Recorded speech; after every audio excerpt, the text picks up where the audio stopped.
All right, another sign Sunday that the U.S. is still pushing for a June 12th summit between President Trump and North Korean leader Kim Jong Un. Now, the Washington Post is reporting U.S. diplomats crossed into North Korea on Sunday to begin preparations for the potential meeting.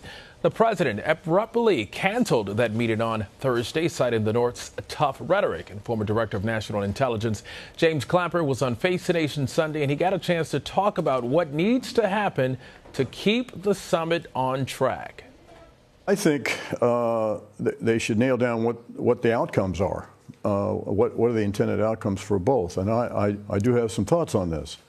One, I think it would be a really good thing to establish normalized conduit for communication. That, and I've been an advocate for a long time of having interest sections established in Pyongyang and Washington at a level below an embassy, but a diplomatic presence nonetheless, just as we had in Havana, Cuba for decades to deal with a government we didn't recognize.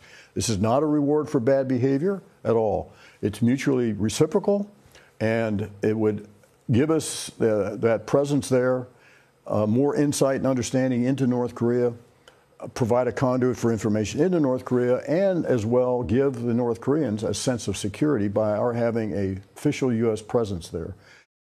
And joining me now from Washington is the moderator of Face the Nation, Margaret Brennan. Margaret, good to see you. Good to be with you. You got a chance to ask former Director of National Intelligence James Clapper about the possible outcomes of a potential U.S. North Korea summit. What did Mr. Clapper have to say? Well, it was interesting to have the former director, who spent a lot of time over his intelligence career on the issue of North Korea, say that he actually thought it was a good thing for the president to have written the letter he did and to go ahead with the planning for this summit. But he was very, very specific in terms of all the work that needs to be nailed down by diplomats over the next few days to make that June 12th date worth President Trump's time. And he had a few proposals in terms of what the U.S. could do diplomatically, including opening up a regular communication channel through something less than an embassy, but called like an intersection in each other's capitals. He talked about a few other very specific things, though, that have been hard points to gain, which are the specifics of exactly what North Korea is willing to give away when they talk about that term denuclearization. So he wasn't quite saying that the administration's there yet, but it is an interesting admission from him to say that he thought the Trump administration was going down the right path, because he had been critical of the Obama administration's approach to North Korea. And of course, he served as Director of National Intelligence under President Obama for 6.5 years. All right, Margaret, Clapper also seemed to take offense at the president's characterization that a so-called spy infiltrated his 2016 campaign. How did Mr. Clapper explain that part of the Russia investigation?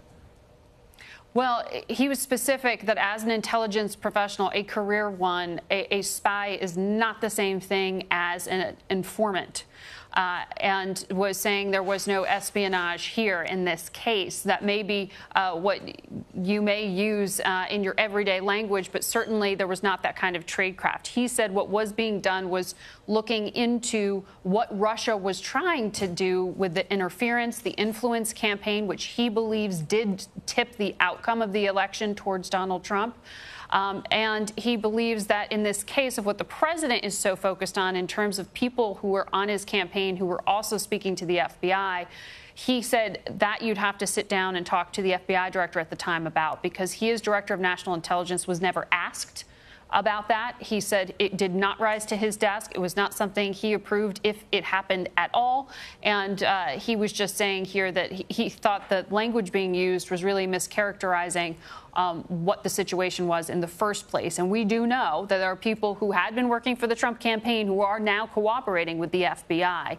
The individual who was speaking to both law enforcement and the campaign at the same time is who the president is most focused on now. Well, speaking of espionage, Joshua Holt made it back to U.S. soil last night after being imprisoned in Venezuela on espionage charges. You spoke with Senator Marco Rubio about this. What did he have to say about the future of the relationship between the United States and Venezuela? Well, Senator Rubio has the president's ear on Venezuela policy, and he was not involved personally in the back-channel diplomacy to bring Joshua Joshua Holt home from Venezuela, where he had been held for 2 years on what the U.S. says were trumped-up charges here.